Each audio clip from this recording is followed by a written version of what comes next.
Hi everyone, Alex here, and today I'm going to tell you how you can see humpback whales in Okinawa.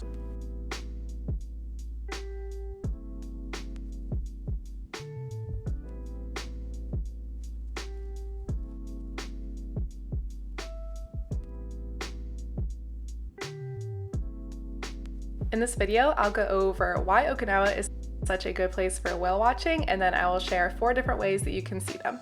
Humpback whales can be found in all of the world's major oceans. Most populations undertake huge annual migrations, moving between feeding grounds in cold waters to mating and calving grounds in warmer tropical water. This is certainly the case in Okinawa because this is where whales come to mate and give birth. The whales you'll see here have traveled over 9,000 kilometers or over 5,500 miles from Russia and Alaska. The very best time to see humpback whales in Okinawa is from the beginning of January to the end of March. I've gone twice at the end of January and I've seen whales both times.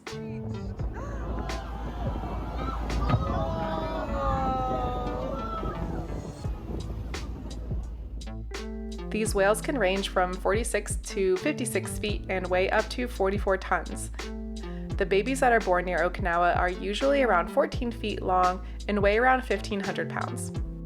Adult whales can hold their breath for 30 to 60 minutes, while a calf needs to breathe every few minutes.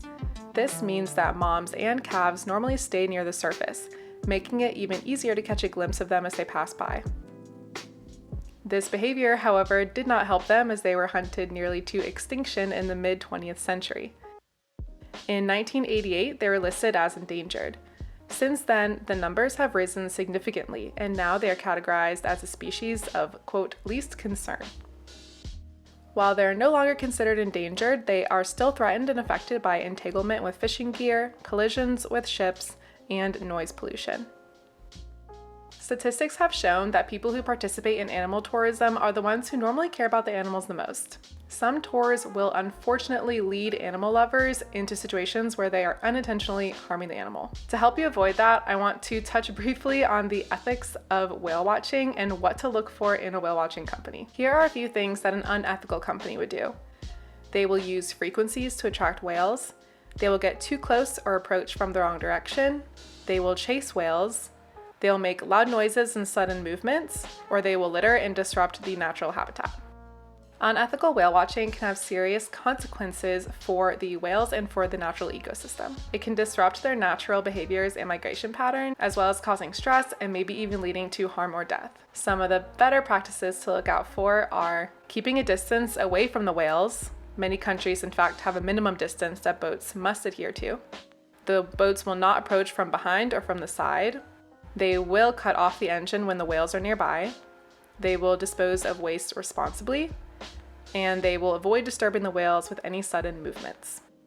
Whale watching tourism is not regulated by the Japanese government. Instead, regional whale watching associations will develop their own self-enforced regulations. I'll leave a link below to a research paper actually that was done about Okinawa specifically, and they're arguing for more government-regulated whale watching and swim with whale excursions. These are all good things to think about to help us be more informed and conscious travelers. Due to the potential risks of whale tourism, some people argue that the most ethical way to watch whales is from the shore. With that in mind, let's go over the 4 different ways that you can experience whales in Okinawa, starting with shore observation.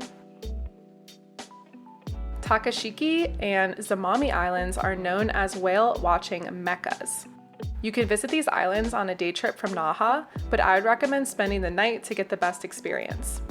These islands have a couple places where you can whale watch from land with a good set of binoculars. The first is Inazaki Observatory, which is on the north side of Zamami. The tower portion is closed during whale watching season, but they have a deck with a panoramic view that you can use year-round. On Takashiki Island, there is the Toruyama Observatory, and there is the Mihanabaru Nature Trail.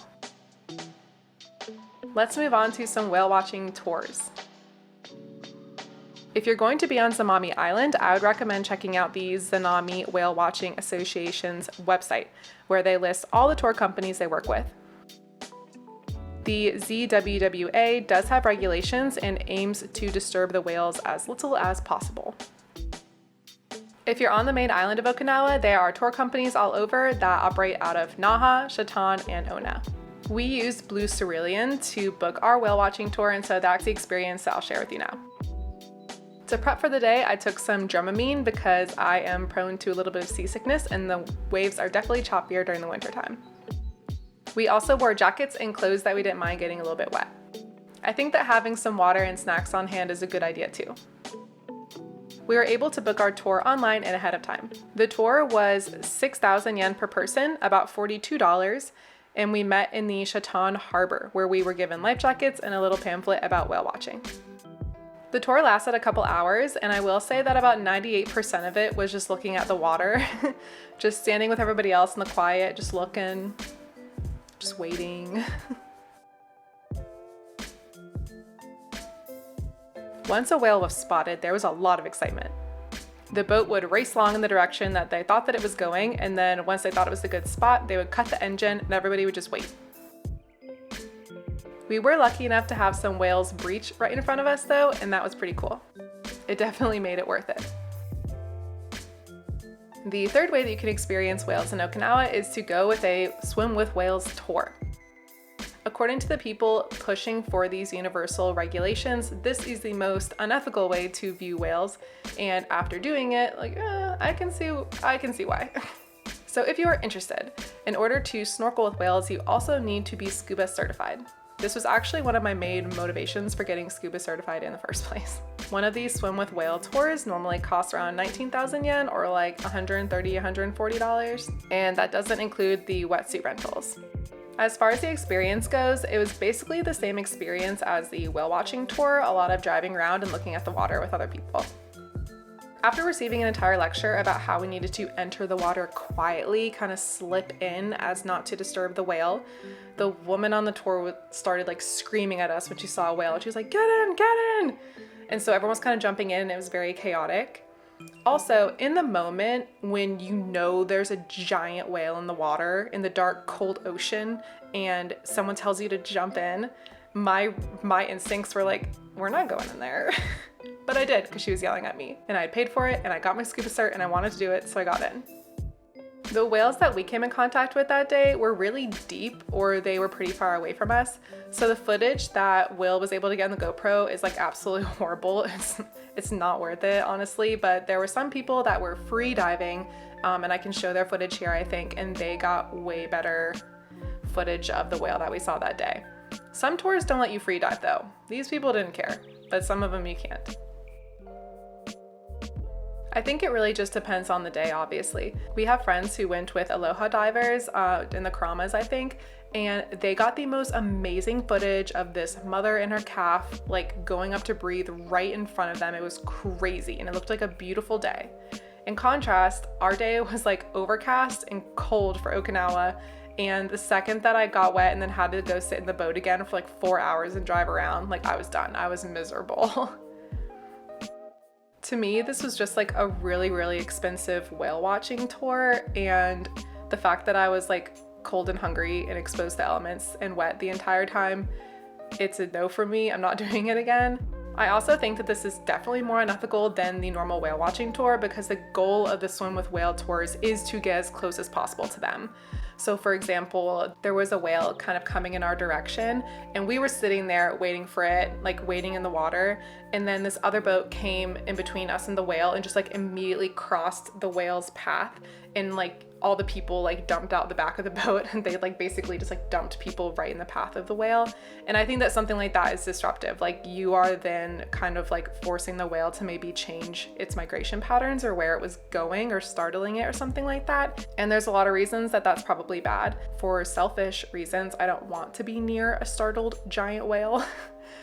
So yeah, the whole thing felt a little bit icky to me and I don't think that I would do it again. Ending on a positive note though, I want to talk about the fourth way that you can experience whales, so to speak, and that is to scuba dive in their vicinity. Not scuba diving with them, but just scubaing around where they are. So what I mean by that is that you can hear their song. From what I've seen online, you can hear a humpback's song 20 miles away or 1,500 miles away, I'm not really sure. huge range there, but you can hear it if you are scubaing in the karamas. The songs can last anywhere from 3 to 30 minutes, and so the good news is that if you are scubaing around the Karama Islands in the January, February, March timeframe, there's a good chance that you will hear some humpback whales in the distance. There you have it. There are 4 different ways that you can experience humpback whales during your trip to Okinawa. I hope that it helped you make the right choice for you and that you consider all of the ways that animal tourism impacts the animals that are involved. If this video inspired you in any way to contribute to marine life, please join me in donating to the Marine Conservation Institute. This nonprofit is dedicated to saving our living oceans, and they got 98% on Charity Navigator, so you know they're good. Anyways, thank you so much for watching, and I hope this helps you plan your trip to Okinawa. I have a bunch of other Okinawa videos that I can link for you below if you're interested. But until then, happy planning. Bye!